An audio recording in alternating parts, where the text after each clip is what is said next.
mean, we've got to start meeting like this. I agree. Oh, goodness gracious. I know how your day's going so far. Hey, what can I do? You know, I mean, I'm on the West Coast with these meetings. Yeah. Luckily, I get up at 3:30. Oh. Back at Red Hat, it was rough for us because most of the team was either in Europe or like Australia, India. So like North America hours were pretty quiet unless I was talking engineering. But if I needed to talk to my team, I had to get up at, butt crack 30 or stay up till middle of the night. Yeah, that builds character. It does. I don't miss those days. I don't miss that part of those days. No, not at all. When I was a consultant, we did a lot of work with APAC. So I was up at midnight. I was up at 1 o'clock in the morning sometimes. Yeah. Hell, sometimes I used to just fly out. So because we didn't have a client stuff, I used to fly out to Europe and just work from Europe. Yeah, nobody knew I did that too. I mean, I would fly out to Prague and work from Prague. People wouldn't even know where I was at. Where in the world is Jay today? Yeah, good times. Yeah, good times. Hello, everybody. We are just gathering. We'll get started a few minutes after the hour. If you could please sign into the agenda and mark any items that you would like to talk about today as opens, that'd be groovy. And again, a couple minutes after the hour, we'll get started.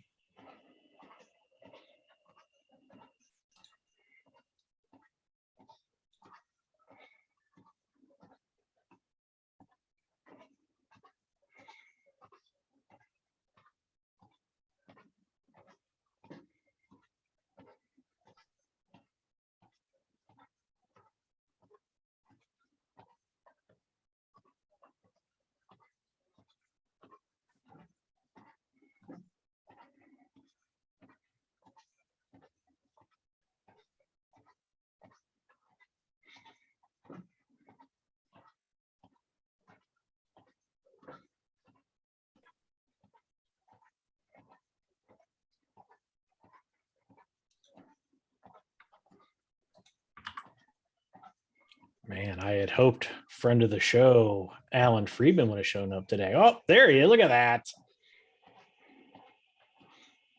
He's like Beetlejuice. You say his name and he shows up.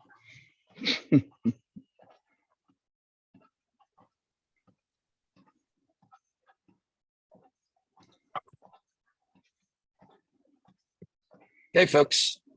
Sorry, I wanted to stop by this particular conversation since I saw that Vex was on the radar, but on the other hand, I see Art's here, so you may not need me. Huh. Well, outside of the working group, I have something I'd like to talk to you about, sir. If you could hang on maybe a couple minutes after the call. I'm at MITRE at the big MITRE workshop thing, so I may we'll follow up and find a time to chat. I'm always happy to chat with you, Crab. Thank you, sir. Well, it is 3 after the hour. I would like to welcome everybody to the January 25th edition of the Vulnerability Disclosures Working Group. I posted a link to our agenda in the Zoom chat. If you could mark your attendance, and if you have any opens you would like to chat about, we will get started. As is tradition with all of our working groups, we would like to allow any new friends to the group to introduce themselves and say hello. Anyone want to do that? My name's Dan. I'm excited to join. This is my first time, but I'm here to talk a little bit about Vex if folks are interested. I know. I'm interested. Cool. I'm Alan Friedman from CISA. I'm the guy who doesn't shut up about SBOM. Until I sort of dragged Art in to do a lot of the actual work, I was the originator of Vex. And super excited that folks like Dan are picking it up and running with it. And I work in the vulnerability disclosure wing of CISA, so we kind of try to help on a lot of the space. Awesome. Welcome, gentlemen. Anyone else new that wanted to introduce themselves? Sure, I'll go ahead if that's okay. Please. I'm Hart. I actually work for the Linux Foundation. I work on a different part of the Linux Foundation. But, we're obviously, I work mostly on the Hyperledger Foundation at this point. Okay. And we're looking at, rolling out some kind of mandatory vulnerability disclosure policy for all of our projects. So I thought I'd swing by and, hope to collaborate with you all. Welcome. It's awesome. We would love to collaborate with you too. Awesome. Anyone else new that wanted to say hello?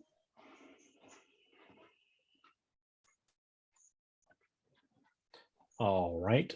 Most importantly for today, can I please get a volunteer to assist us in scribing notes for those of us that couldn't attend today? Please. Sure, I'll give it a shot. Thank you, Nathan. I appreciate it. Everyone's welcome to try to assist, but it's just, it's very I was stunned how many people will come in and ask me questions because they weren't able to attend the call, but they look at our notes and the video call and they'll follow up. So it's important for those that can't attend. Thank you. All right. If you have any opens, please add them to the open section. Got a couple points of business to talk about before we jump into our main conversation today, which will be about VEX. Firstly, the open source cert SIG. We submitted our plan to the TAC for review and comments and hopefully approval, and then moving it up to the governing board. So far, the TAC has successfully avoided adding any commentary or feedback. As they get around to giving us feedback on the OSS cert, I will report back here with how things are going there. Any questions about the OSS cert? All right. And then any of you that are so inclined, we will be we'll be spawning off a new instance of this meeting. The last Thursday of every month, we'll be doing a call focused in for APAC, primarily Australia. That'll start tomorrow. Unfortunately, I'm told that tomorrow is a national holiday in Australia, so I don't think we'll have a lot of attendance. But it's on the calendar, and we're going to get started. So we'll be better engaging with those folks. And primarily, the OSV folks are, I believe, located in Australia. So I think they want to have an opportunity to engage more with us. So keep an eye out. You'll be able to watch the videos for those calls and also see the notes if you're not able to stay up very late for our friends in Europe. And that'll get kicked off tomorrow, and it'll be monthly, last Thursday of the month. Any questions about the APAC call? What's the time? It will be 6 p.m. Eastern. So not super late for US North East Coast, right in the middle of the day for Pacific. But that gets us into early morning for our friends in Australia. All right. Again, if you have any additional opens to talk about after our main course, please add them to the open sections. For now, I will yield the floor to our friend Dan from ChainGuard, who is here to talk about some efforts around a technology called VEX that should be of particular interest to those of us here, and kind of talk about some potential collaboration going forward. So Dan, I will yield the floor to you, sir. Awesome. Thank you so much. Yeah, so this is my first time here, so I'm not, I don't want to talk up or down to folks incorrectly, but I know a lot of us are involved in the vulnerability space. Are most folks pretty familiar with the idea of VEX, or would a quick intro be helpful? I'm going to take that as a quick intro will be helpful. Yeah, a quick intro would be okay. Cool.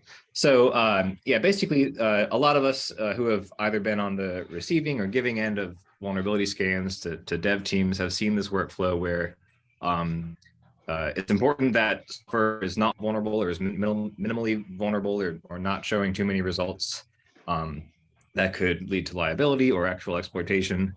And today, a lot of those workflows are pretty painful because scanners aren't perfect, and there can be a lot of false positives in particular.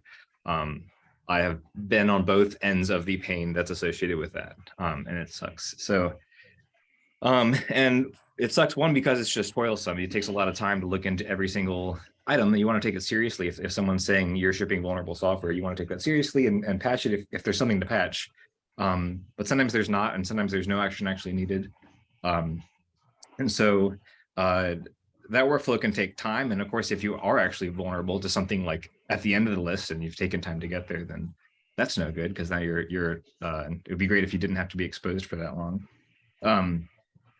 And so today, I think the favorite or not so favorite tools for solving this problem are things like spreadsheets, where you can say, hey, here's what our scanner said. We were fortunate enough to be able to export it as CSV, so here you go.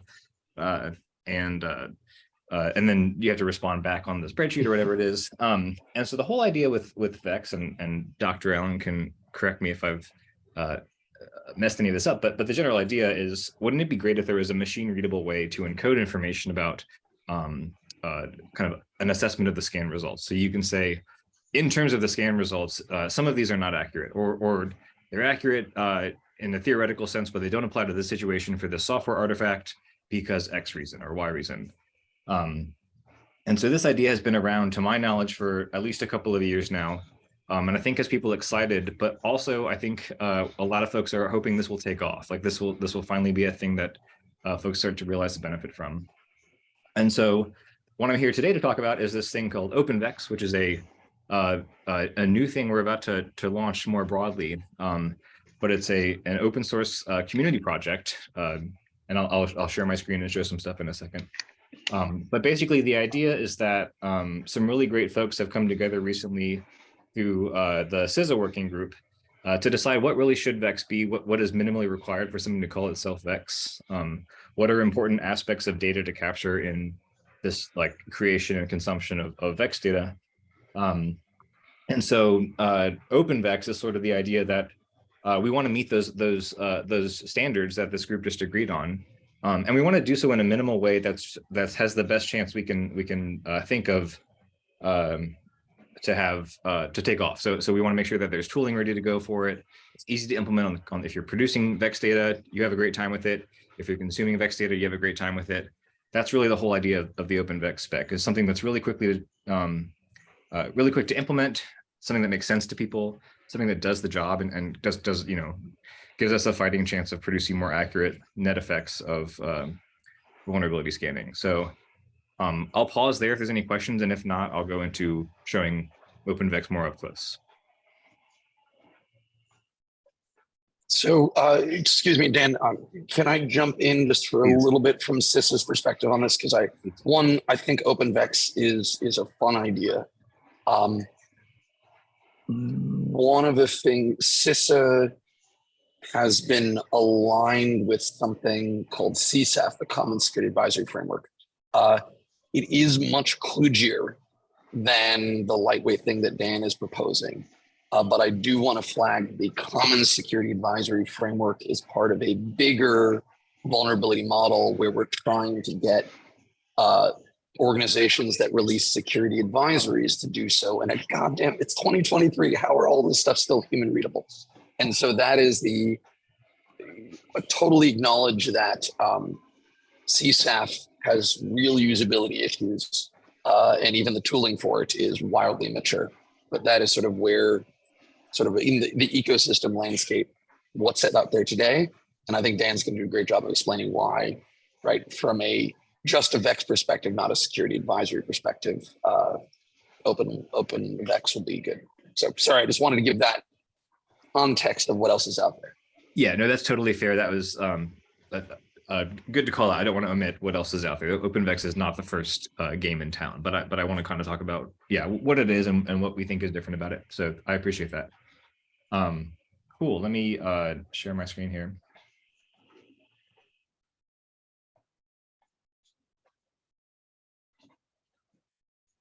And while Dan does that, does anyone have any questions right now as we get into the demo portion of today's feature? Additional information that would at least just be helpful for me, because I've been in lots of these sorts of conversations, is it's helpful to know to who is using this or how they intend to use it. So if you can share any of that for anything VEX related or even CSAF related, that's also just helpful context to have.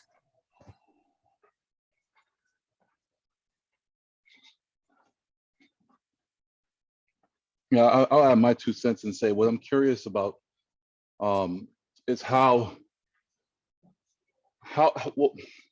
the engine makes a determination about what's exploitable versus or, about the likelihood or the impact of what's exploitable. And given those parameters that you outlined, what makes it different than something like HP Web Inspect when it comes to doing WASs or API scan when it comes to like, what I mean, they'll pump out vulnerabilities and yeah, this one has an impact of this or a likelihood of this, but until you put your manual hands on it and try it using a whole bunch of other applications, that's how you determine its viability. How does this up level that so that you have to do less? Right. So I'm curious about that. And one of the things that I will say is that VEX is the communications channel. An organization still has to do the work. And the other thing is we use the language of affected, right? If you want to start a fight at Black Hat, just sort of say, hey, what's the definition of exploitable, right? And so we use the term affected, which is, does the downstream user have to do literally anything? And that's sort of the boundary mark. So even if it's check a config, hey, when we sold you this, we told you not to plug this into the internet. You weren't an idiot, were you? That still counts as being affected by a vulnerability. It's okay. No. I mean, no. That's you gave a perfect thing, and I've been involved in those conversations when somebody says, "What does it mean to be exploited?" I've been involved in those conversations. I mean, I just grab popcorn. I stop talking. I grab popcorn. Those conversations get energetic. The other I guess red herring, Chat GPT. I'll leave that on the floor. Right, so you're taking that information, somebody pops it into some type of AI engine, and then now what, right? I don't know. I'm leaving that on the floor because that's the big conversation today, right? So, taking that information, pop it in, ask a question, see what happens, see what falls out, right? Those are just things I'm curious about as I hear Dan talk, because I think this is exciting. Exactly what we need automation wise, but I want to make sure that we're not taking one thing, creating something else that does similar things to what those things do over there. And now we have another tool that we have to interpret and can only verify through more work.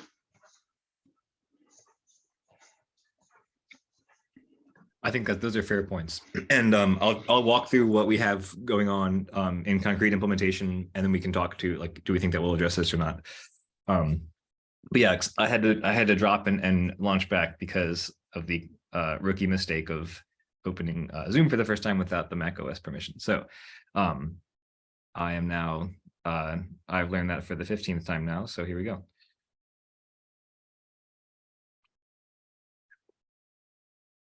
All right, can you all see? Huzzah! All right, great. So this is basically what we have so far. Like I said, this is just about to launch. We're putting it together, but we're starting out in the open too. So this is its own GitHub work. So this is a thing, our work for ChainGuard. But the idea with OpenVex is it's not a ChainGuard owned thing. It's a thing that's a joint venture with folks that are interested in helping us with this experiment of a way to make Vex popular.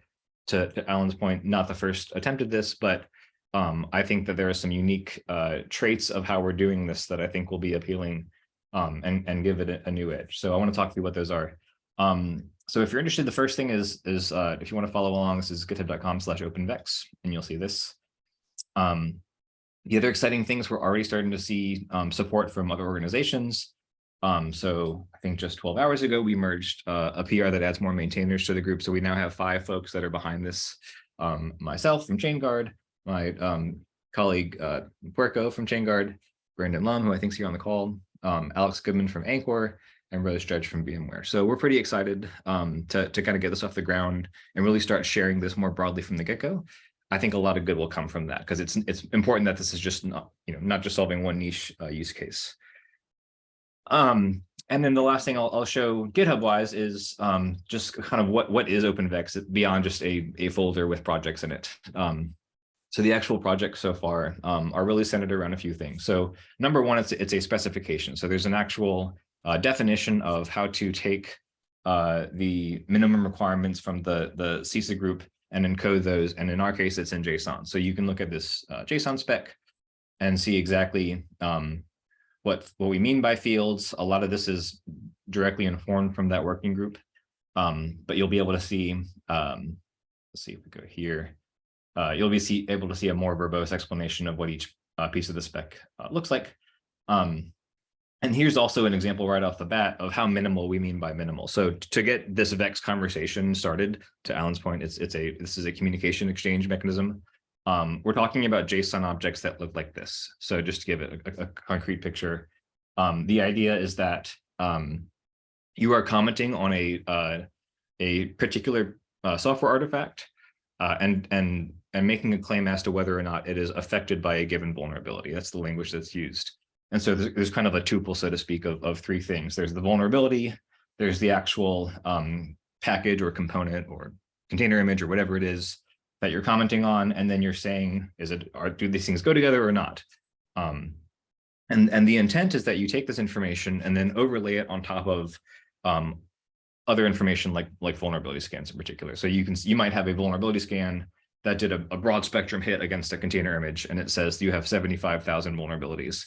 The idea is that you can start to take information like this and say, well, we looked at specific ones already, and we've concluded that these do not apply.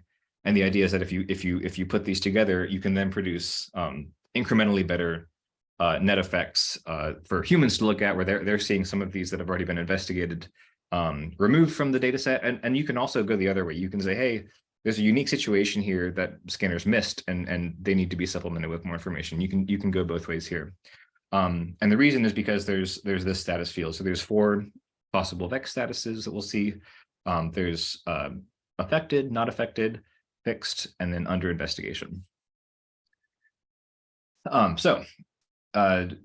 This is the basic look of it. Like I said, here's the spec if you're interested.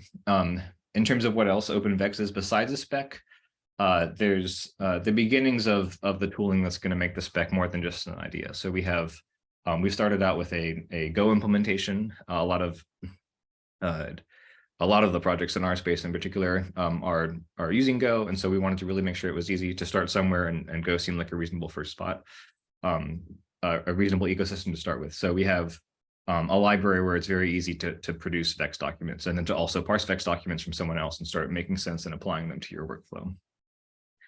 That's just a library, though. What we also have is this kind of flagship tool called Vex CTL. We love CTLs. I think anyway. So the idea here, and I'll demo this. But the idea here is you can use Vex CTL to quickly get up and running with Vex, with OpenVex in particular. But also the intent is you can also ingest other existing Vex formats as well and operate with those. So we have commands to create Vex documents, to merge Vex documents, and then to the big one that's of interest is to filter out existing scans with Vex documents. So 2 short demos, and then I'll shut up. So we have Vex CTL.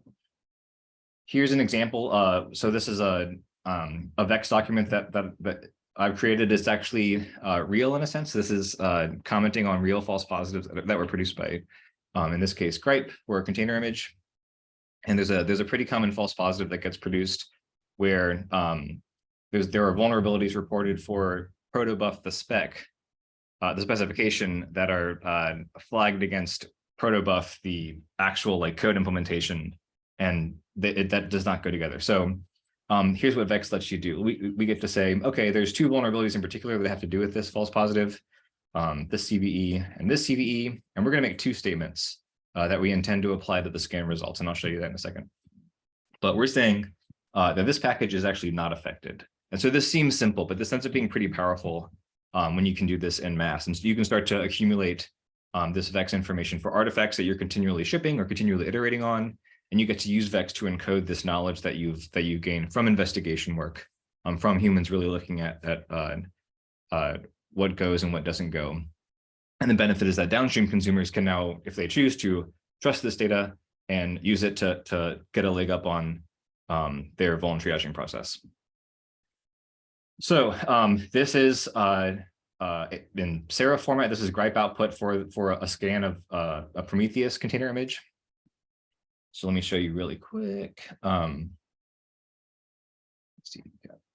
So this is the Prometheus Seraph report. I'm going to run some JQ on it just because Seraph can be a little verbose, but we're going to get the count of results, the count of vuln findings that this report has. I'm happy to show you the full data if you're interested. But so basically there are 4 vuln findings, and the reason is there's 2 vulnerabilities and there's 2 components that are purported to have that vulnerability. So 2 times 2 is 4. And then you can also run vexctl. So this is one of the vexctl subcommands called filter, where we can take a vulnerability scan, specify a vex document to apply to it. I'm hiding logging just for fun. And then we can look at the same JQ query to see what it returns. And it returns 0. So it's filtered out. I know, isn't that amazing? 4 minus 4 is 0.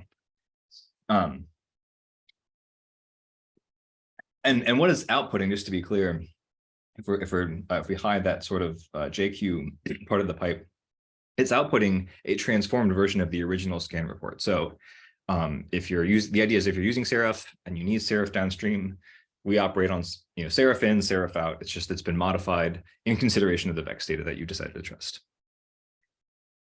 One of the things that we're looking to do soon is add support for more scanner formats. So working on Gripe right now, for example, Gripe has a native implementation that's pretty rich. We'd like to do the same for Chirpy, et cetera. The other thing I wanted to show is we have at Changer, we have a Linux distribution called Wolfie that we're pretty excited about. And what we've started doing to kind of show that VEX can work end to end is we have VEX data being published for our Wolfie packages.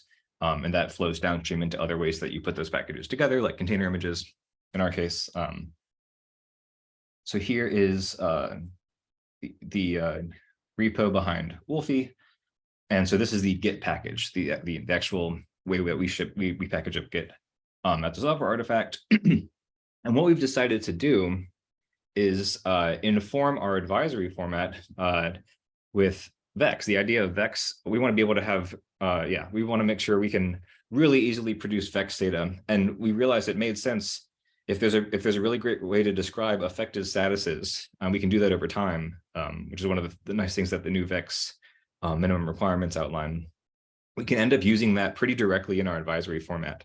And so with this, we can produce advisory data, but we can also produce VEX data when we need to, and we can layer on other downstream information from artifacts as we put them together in, like I said, container images and whatnot. And we can end up with this kind of rich evolving data set of VEX data. And so here we're saying that we fixed a thing, but we can also translate that when we need to into, excuse me, I have a throat issue today, apparently. We can encode that in VEX and directly translate these into the same kind of information that VEX encodes. So, and so we have, this is just the config format. This format doesn't matter, but this is how we package up Git. We have, I said we like CTLs. We have a Wolfie CTL.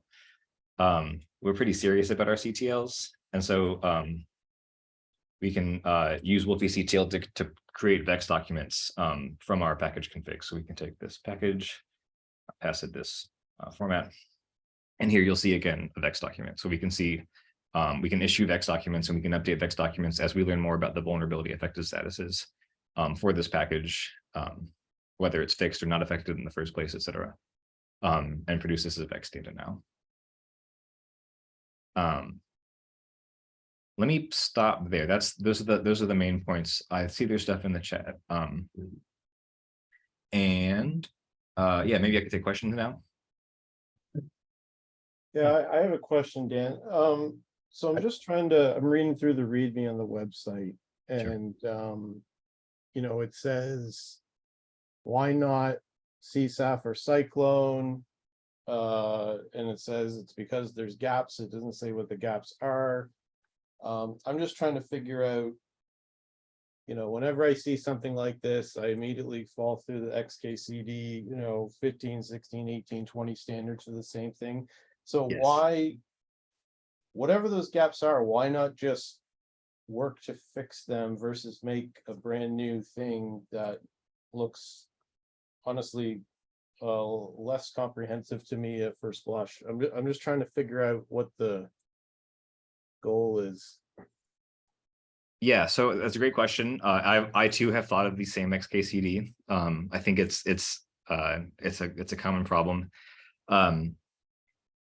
My answer to that, I don't want to. Good work has been done in the Vex space, and my intent is not to rag on any other Vex effects or anything like that. But I think one of the things that's difficult to patch for after the fact is minimalism, and to me, that's actually a pretty important trait to what we're doing here.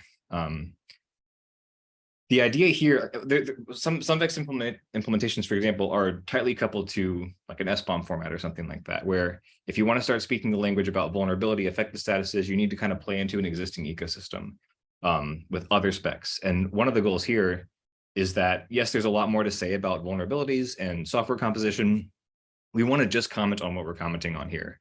And when you need more context, and you often do to do effective triaging, we can then say that's explicitly delineated out of the scope of OpenVex and into CycloneDX or SPDX or something like that, or on the other side onto like a vuln report format.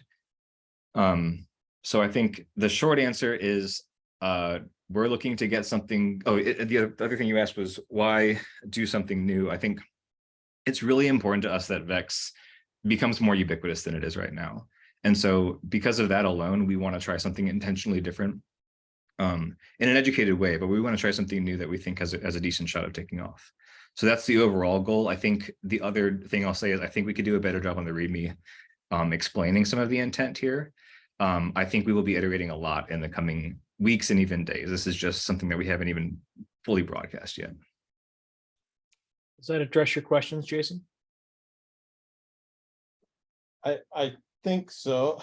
I won't claim to agree with it all, but we'll just table it. Sure. Fair. And then we have the ability to continue talking either through the chat or through Slack. So just keep that in mind. Alan was next and then Art.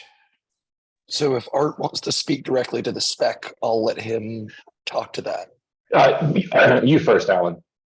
So continuing on the line of multiple implementations, I think one of the original reasons why we were excited about implementing this in CSAF is because it fit in with the product security team model, and often commercial, but not necessarily, but sort of a mature PSERT approach. They're going to be doing these notices, so let's slot it in there. CycloneDX, among friends, I think said, oh, this is a thing that's related to SBOM, so we'll implement this as well. CIS's position is vulnerability information should not be tightly coupled with SBOM data at all, because vulnerability data changes, SBOM is static software. But they want to implement it, that's fine. Dan, I'm curious, as you sort of think of the user base for this, and obviously I know ChainGuard specializes in cloud native security. Can you talk a little about how you imagine people using Vexes in sort of the corner of the ecosystem that you guys are leaders in? Sure. My goal is for it to be transparent. And so, and I mean that in two ways, I think, two senses of the word.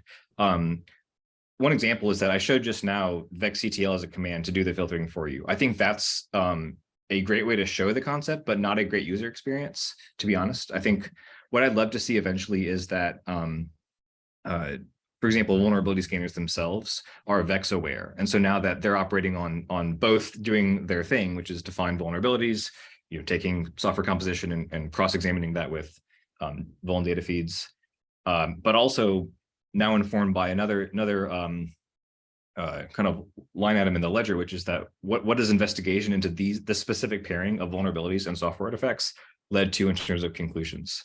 We're already talking with the Gripe team about implementing this. They're excited about it. They're on board. We hope that spreads. But I think what the average user, I would hope what they're going to see over time is cleaner, more accurate, I should say, vulnerability reports. The idea is that people can focus on things that are actually exploitable, or I could say more minimally, like are not known to not be exploitable by someone who's looked into it. And so that they're able to see cleaner results and spend time on the more impactful things sooner, but also B, inspect what just happened if they need to. If they're seeing vulnerable reports go missing or something like that, there should be a clear trail of auditability in terms of why was the claim made that something was not vulnerable, who made the claim, when did they make the claim, is there a history I can start to see about new knowledge coming into the system. So I think those are the maybe 2 points I would add. I don't know if that fully answers your question.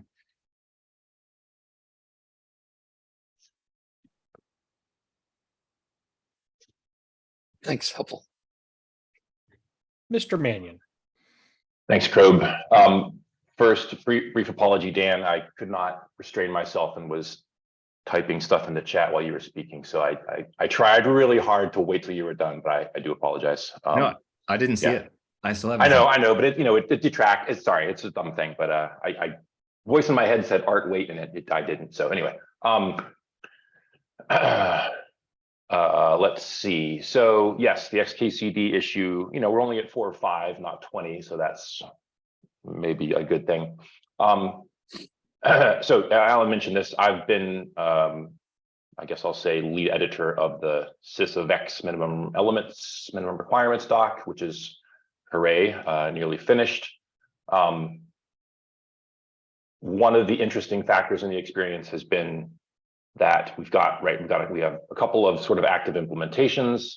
We have some existing documentation. We're writing sort of an almost spec based on that. But in looking carefully at all the sources, we found maybe some missing things, added a couple optional things, had to think a little bit harder about the architecture of it. It's a bit of a mess, right? And that's, I think, natural at this phase in this community-wide concept of VEX is being sorted out.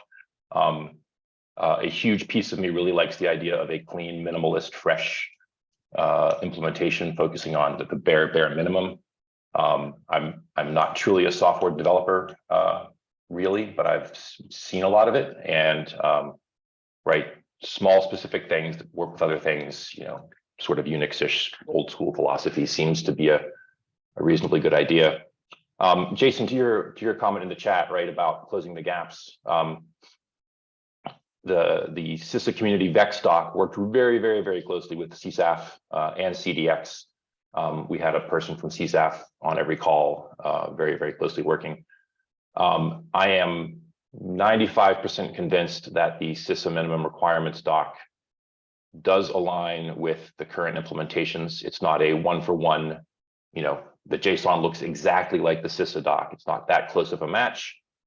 We explain that if you can derive or assemble valid VEX from another system, that counts as well.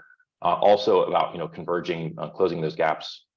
It's entirely reasonable and possible that the current ones, Cyclone DX and CSAF, may update themselves to match the CISA doc. I don't know that yet. I don't know what the best option is. I think that's a phase in the development that we're in, and the code that is actually being used is what's going to win out.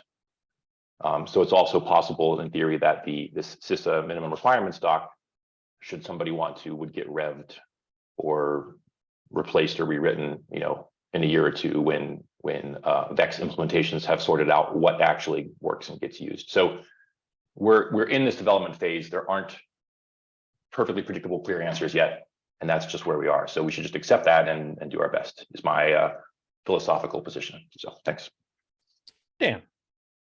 Yeah, I think another thing I wanted to point out, I really appreciated how those discussions went with the CSAF folks and Cyclone DX folks and other folks on the call. And one of the things that I think was clear to most of us was we have a bunch of smart people in the room right now. trying to figure out what's going to be best for the industry as a whole. And you can do some of that through talking about the specs and leaning on existing experience hands-on.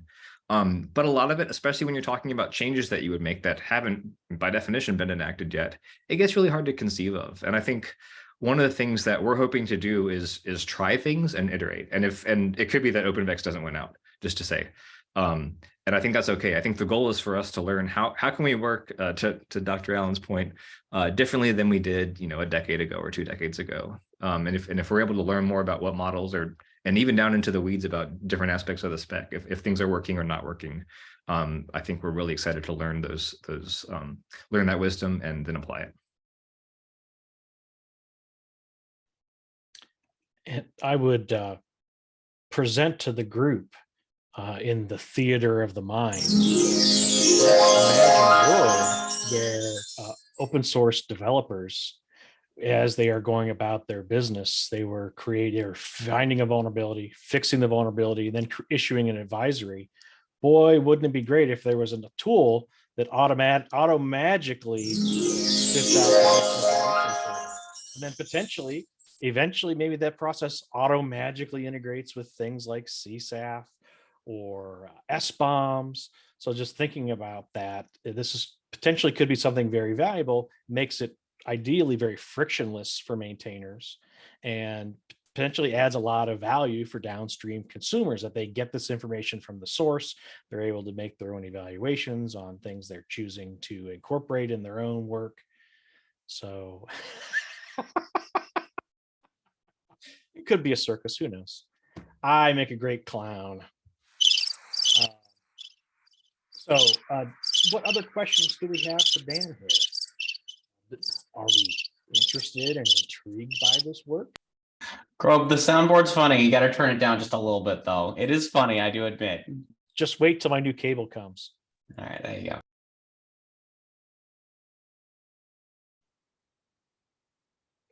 But yeah, so what additional comments do we have for Dan? The OpenVex tool.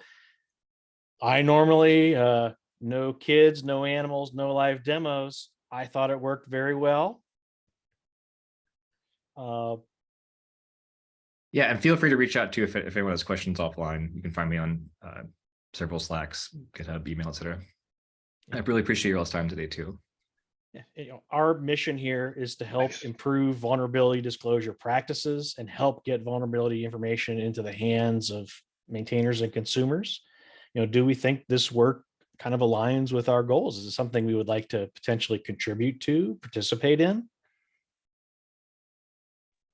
So I love the idea of that, but in my position, I get requests like this fairly often to support every new vulnerability format that exists. So from my perspective, I would find it very helpful to understand more about how the different formats are related and the different use cases for each, because my team, at least, I think sits in an interesting place. So our use case also might not be the most normal one. But a lot of this information and a lot of the vulnerability formats I've seen seem to be most useful for incident response teams and maintainers that are responding to a security incident, right? So if I am managing a vulnerability database that can be used by any number of people in any number of industries, if I was to support 1 or 2 formats, like what would be the most useful in that case? Which I don't expect an answer to that question. That's just something I'm thinking about. So let me share just a moment about why Vex, and then we can talk about it, because I think one of the easiest things may be to say, for your use case, you should just process Vexes and keep them in the database, rather than sort of try to keep the live feeds. So the impetus behind this, it's not a new idea, but the impetus behind this was to say, as SBOMs become more common, it's a real risk, especially for, a lot of this frankly was driven by commercial PCerts that says, hey, we're shipping code that we know has a known vulnerability against it. And it isn't a priority for us to fix it because it doesn't affect our product. And so if we ship SBOMs, we're going to get calls from customers saying, it says that you have OpenSSL, so we want you to fix it because we're worried about Heartbleed. And if you're only using the PRNG and your compiler strips out everything else, then it's not a risk. And so the vision was to sort of say, hey, let's automate the ability to, so SBOM turns on warning lights, Vex turns them off, if you trust who said it, et cetera, et cetera. And so what we haven't thought through is sort of this is a big gap for SBOM is the plumbing piece, right? How do we take all this data that's coming in and align it? And right, again, imagine a commercial story for on-prem software. Well, I've got my SBOM and I've got my Vault management tool, and the SBOM should feed in the Vault management. For the story, Madison, that I heard from you, Vex almost seems like an input that you could take whatever's coming in any format, because again, I think it makes sense that it's all pretty parsable. And then update your database accordingly about what you care about. So that is sort of that's my vision of the architecture for the use case you described, but others may have a different view. Any Does that make response, sense? Madison? Yeah, no, and I definitely appreciate that, and I'm fully cognizant that I probably have a slightly more unique use case with what my team is doing, but we are, especially because we are very, very focused on open source, what I have at least noticed is that many of these specifications are more focused on the commercial end and aren't always the most applicable to open source. Not that this seems like it is by any means, but that is something that I consider a lot. So for at least at the moment, we're huge fans of OSV, and that's what we have been exporting in. I am personally not at all opposed to exporting in other formats, right? If it were left up to me, I'd export in every format so it was useful for anybody that wanted to use it under any circumstances.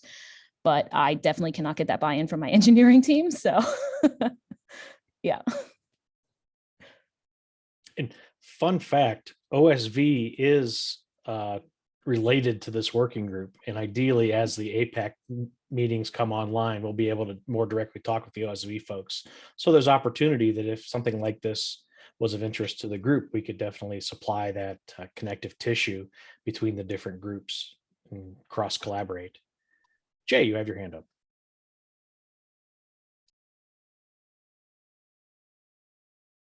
Oh, there we go.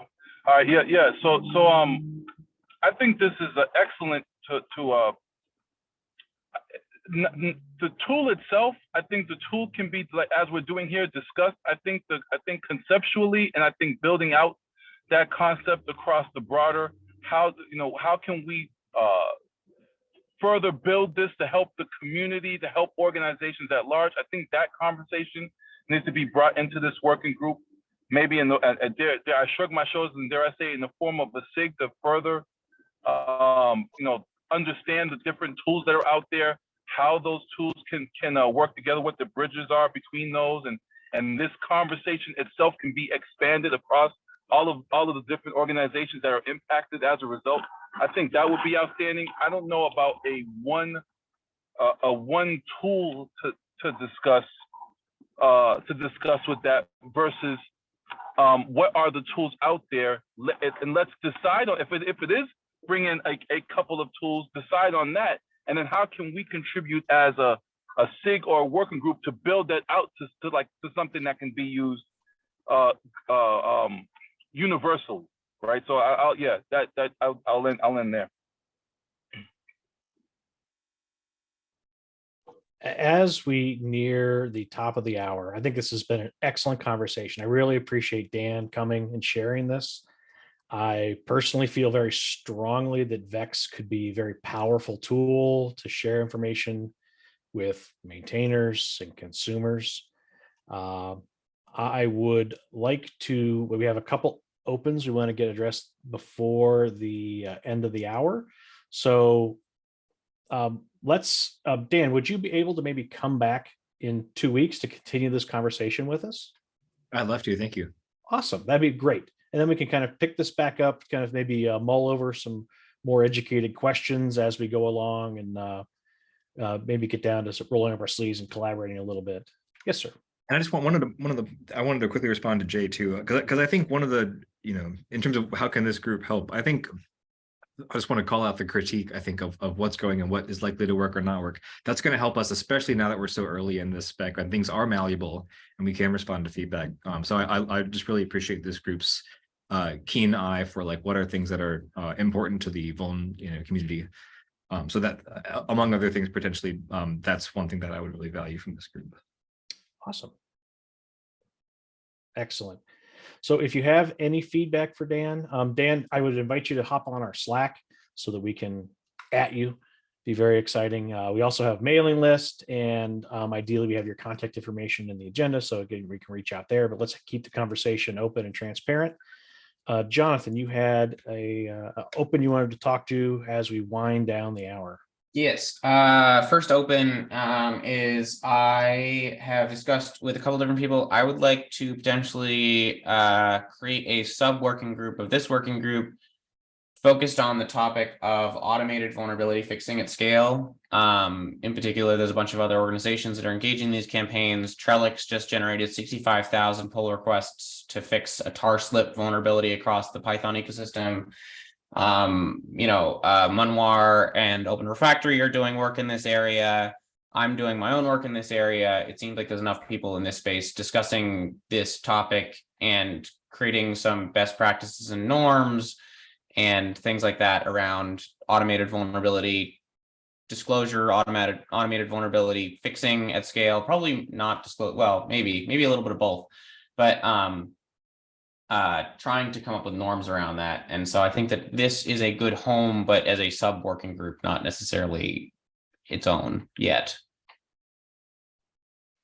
Much like your other request, I would encourage you to submit an issue, make that a project idea, and then we can kind of gauge the community's interest. So if we can get that set up, I'll spam everybody in the mailing list and chat and get people to express their opinion and interest and see if we can muster up enough folks to some critical mass on working this. I already have some people discussing it at GitHub. So GitHub may be willing to dedicate some people that also I mentioned it to Munwar, and then also the Modern folks are also interested in putting forward a person to be involved in this group. So the organizations that I've reached out to seem so far to be interested in contributing an individual to be engaged in these discussions.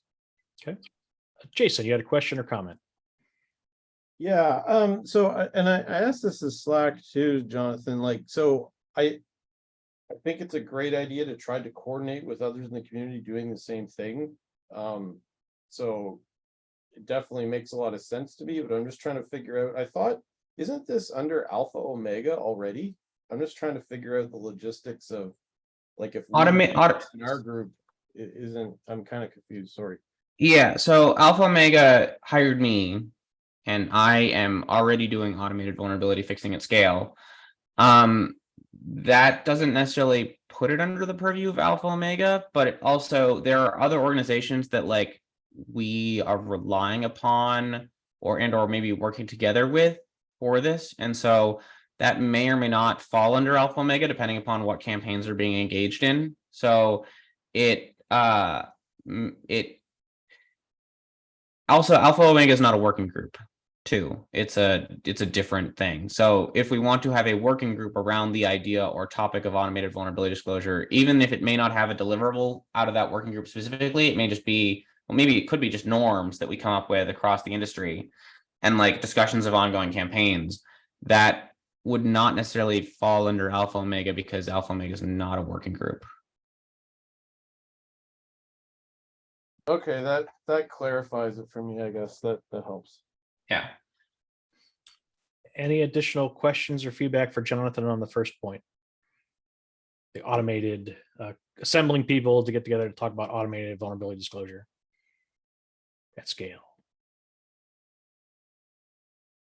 I would like to create a Slack channel for this. I don't know what the process is. And I probably Crow, I don't need you to run it, but I might need some help from you to get this thing stood up. And then also maybe David Wheeler can be the person that I usurp into helping out with this. Making a Slack channel is fairly simple. Send a note to operations at OpenSSF and CC me, and I'll say, yeah. Does it get the WG prefix or nah? Yeah, we can collab on Slack on the wording, but we'll need, Okay. that's the procedurally, you send a note to the operations team and they will make it. But I Okay. would like you to make an issue so that the group can express, kind of gauge how much interest we have around the members here that want to participate on this. Perfect. I can do that. Awesome. And then second point. Second point, Alpha Omega needs a disclosure policy for outgoing vulnerability reports. I have my own disclosure policy that I've been using. I've spoken to like people in Alpha Omega, and they're just like, you should just come up with a disclosure policy and then like say this is what we're going to use in, like, you know, does anybody want feedback? But I also figured it would probably be healthy to have some community feedback on what the disclosure policy we have, and maybe there's a like, maybe this policy also may be something that we want to use for other working groups for outgoing reports. I don't know what other working groups may have outgoing reports. I figured like maybe the fuzzing group may have reports they have outgoing or things like that. But just in general, at least Alpha Omega at least needs a vulnerability disclosure policy for outgoing reports, and that includes stuff like, you know, what's the timeline on our disclosure policy? You know, what do we do if a repository or an organization like goes beyond that timeline? Do we fully disclose the vulnerability? Do we, like, you know, all those policies and rules that we have so that we are uniformly treating all organizations we're reporting vulnerabilities to in a consistent manner. And I figured this is a good working group for that discussion. You know. And Jonathan made an issue 122. And my opinion is we have made several work products. This could be an interesting example in action of us applying those to provide some assistance to a fellow project here within the foundation. So I can come up with an initial draft of the policy based upon what I've been using in the past and see what people think. So I would, Jonathan created issue 122 for this topic. Anyone interested in kind of participating and collaborating on this, just tickle that with a comment so that we know who to get together, and then we'll assemble a side Avenger team to kind of collaborate on this if we can get enough critical mass again. But yeah, I think it's a nice way we could potentially prove out the validness of our existing artifacts. Any additional questions or feedback for Jonathan on this issue?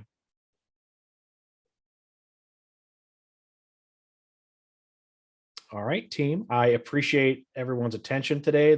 Wonderful dialogue. Dan, thank you for coming to talk to us, sharing this information. We would love to see you in 2 weeks. We can continue the conversation and see how the working group wants to engage around VEX in general, but also specifically the kind of the software project you guys have put together. So thanks, everybody. Enjoy the rest of your day. I'm going to go shovel some snow. Have fun. Have fun. Oh, it'll be Bye. great. Thanks, all. Thanks. Bye.